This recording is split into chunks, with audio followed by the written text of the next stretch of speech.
मुख्यमंत्री शिंदेंविरोधात अभिजित पानसेंना उमेदवारी द्या, ठाणे शहरामधून अविनाश जाधवांना उमेदवारी द्या, मनसे कार्यकर्त्यांनी राज ठाकरे यांच्याकडेही शिफारस केली। या बैठकीत मुंबई, ठाणे, पुण्यातील जागांच्या अहवालावर चर्चा पूर्ण झाल्याचं कळतंय।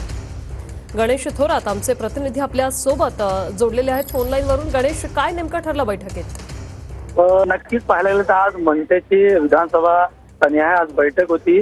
पाहायला गेलं तर ठाणे ते बघायला गेलं तर मोठा बाले किल्ला मानला जातो, भाजप शिवसेना असेल त्यामध्ये पाहायला गेलं तर एकनाथ शिंदे हे कोपरी पाचपाकडीतून निवडून आलेले आणि आतापर्यंत मुख्यमंत्री पदावरती विराजमान झाले। मात्र यांच्या समोर थेट आता मनसेचे अभिजित पानसे यांना निवडणूक उमेदवारी द्यावी अशी मनसेची आग्रही मागणी। तर तसेच ठाणे शहरातून मनसे नेते अविनाश जाधव यांनाही त्या ठिकाणी मनसे उमेदवारी द्यावी अशी मागणी केली आहे। मात्र पाहायला गेलं तर मागे देखील मनसेने कोपरी पाचपाकडे असेल या ठाणे शहरामध्ये देखील निवडणूक आजमावली होती, नशीब आजमावलं होतं। मात्र मागे अविनाश जाधव हे पाहायला गेलं तर काही हजारोंच्या मतांनी त्यांचा पराभव भाजपच्या संजय केळकर यांच्या आमदारासमोर झाला होता। मात्र दुसरीकडे आता नक्कीच धन्यवाद गणेश, तुम्ही दिलेल्या या माहितीसाठी।